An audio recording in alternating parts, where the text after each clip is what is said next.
Olá, boa noite. Nós vamos entrevistar ao longo desta semana os candidatos à presidência mais bem colocados na pesquisa Datafolha de intenção de voto, que foi divulgada no dia 28 de julho. Pela ordem determinada em sorteio, com a presença dos assessores dos partidos, Jair Bolsonaro, do PL, é o entrevistado de hoje. Amanhã, Ciro Gomes, do PDT. Na quinta-feira, Luiz Inácio Lula da Silva, do PT. E na sexta-feira, Simone Tebet, do MDB. Nós vamos abordar os temas que marcam cada uma das candidaturas. O tempo total dessa entrevista é de 40 minutos. E, ao fim, o candidato vai ter 1 minuto para as considerações finais. Candidato Bolsonaro, boa noite. Obrigada pela presença. Eu agradeço também a sua presença, candidato, e o tempo começa a ser contado a partir de agora. Nós vamos começar a entrevista com um assunto que tem mobilizado os brasileiros. O senhor tem xingado ministros do Supremo Tribunal Federal, tem feito ataques sem prova nenhuma ao sistema eleitoral brasileiro.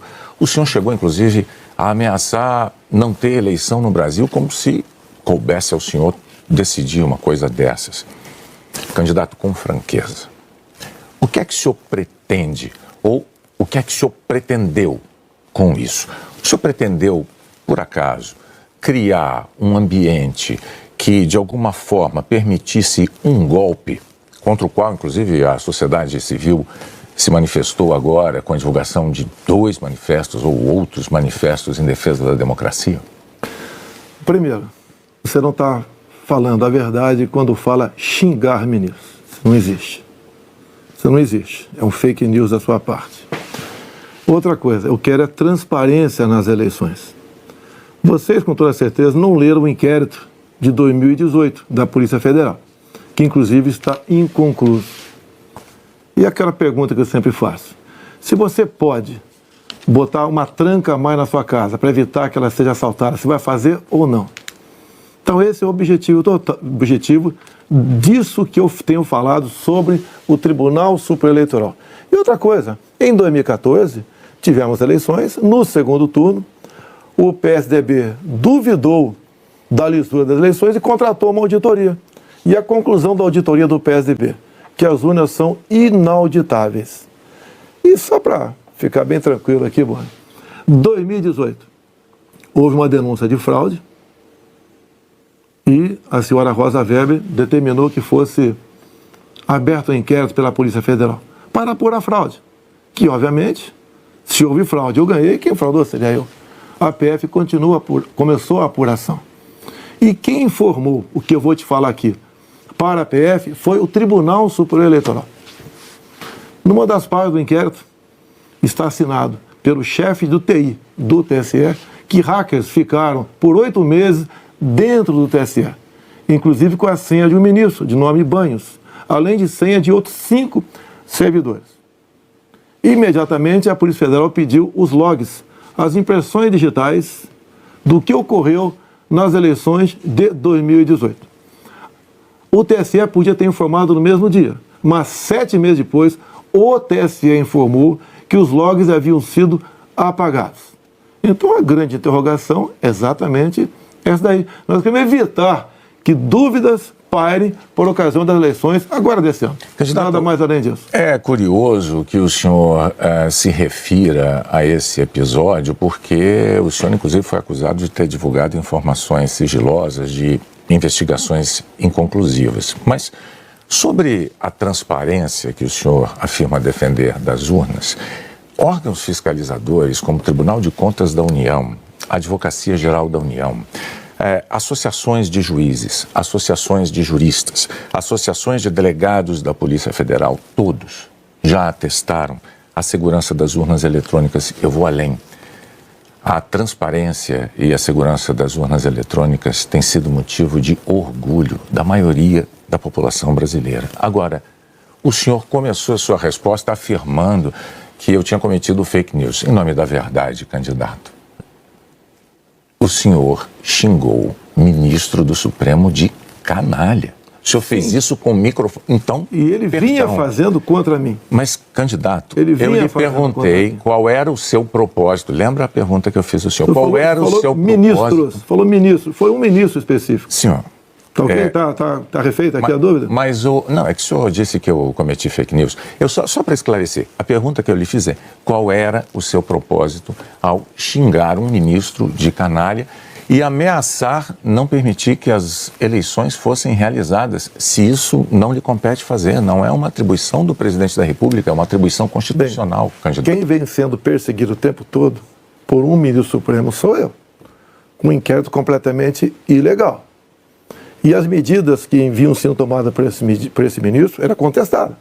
Lá atrás, inclusive, a procuradora Raquel Dodge deu um parecer para que esse inquérito deixasse de existir. E continua existindo. A temperatura subiu. Hoje em dia, pelo que tudo indica, está pacificado. Espero que seja uma página virada. Até você deve ter visto, por ocasião da posse do senhor Alexandre de Moraes, um certo contato amistoso nosso lá. E pelo que tudo indica, está pacificado. E quem vai decidir essa questão de transparência ou não serão, em parte, as Forças Armadas que foram convidadas a participar da Comissão de Transparência Eleitoral. As Forças Armadas são uma das partes, né, desse grupo que analisa a segurança. A grande questão não é nem a presença das Forças Armadas, candidato. A grande questão que se dá é que o senhor se coloca como patrono das Forças Armadas e a forma como o senhor ataca o sistema eleitoral é que causa ruído e que causa uma certa intranquilidade no ambiente eleitoral. Teremos eleições, o ministro Alexandre de Moraes acabou de assumir.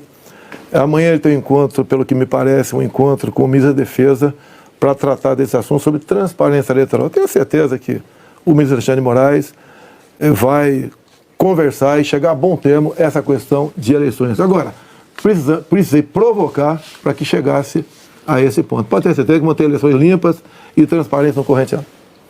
O senhor costuma dizer que defende a liberdade, mas a impressão que dá quando a gente vê manifestações de apoiadores seus é de que nem todos têm a mesma percepção daquilo que o senhor defende, porque é muito comum vermos apoiadores seus defendendo medidas absolutamente inconstitucionais.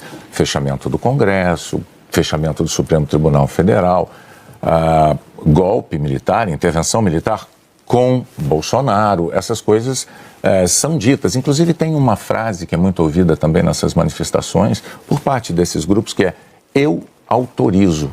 No entanto, o senhor não os desautoriza, candidato.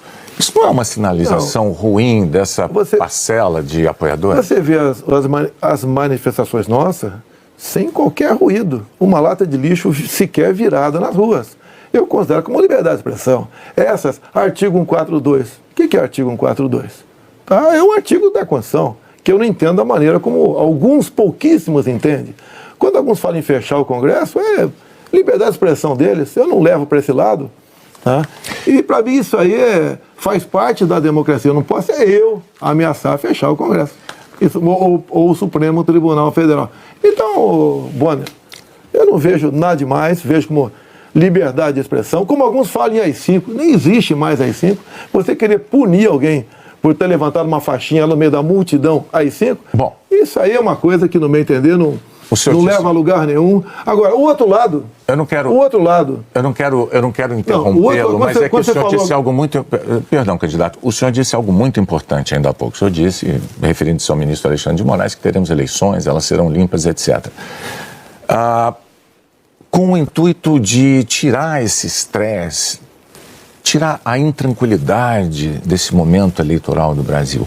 O senhor não quer aproveitar essa oportunidade diante de milhões de brasileiros para assumir um compromisso eloquente de que vai respeitar o resultado das urnas, seja ele qual for? Seja qual for, eleições limpas devem e têm que ser respeitadas. O senhor vai respeitar... Limpas e transparentes tem que ser respeitadas. Está atestado que as eleições brasileiras são limpas e são transparentes e que as urnas são auditáveis. Isto posto, eu lhe pergunto mais uma vez. O senhor vai assumir um compromisso diante de milhões de brasileiros de respeitar o resultado das urnas e estimular os seus seguidores a fazer o mesmo, candidato? Serão respeitados os resultados das urnas desde que as eleições sejam limpas e transparentes. Como você disse que são auditáveis, em 2014 não aconteceu isso. Mas tudo bem. Vamos botar um ponto final nisso? O senhor vai botar um ponto final? Ponto final. Vamos para outra pergunta, outro assunto. Então, vamos respeitar os resultados. Nós temos uma declaração importante do candidato Bolsonaro assumindo publicamente o respeito ao resultado das urnas de outubro.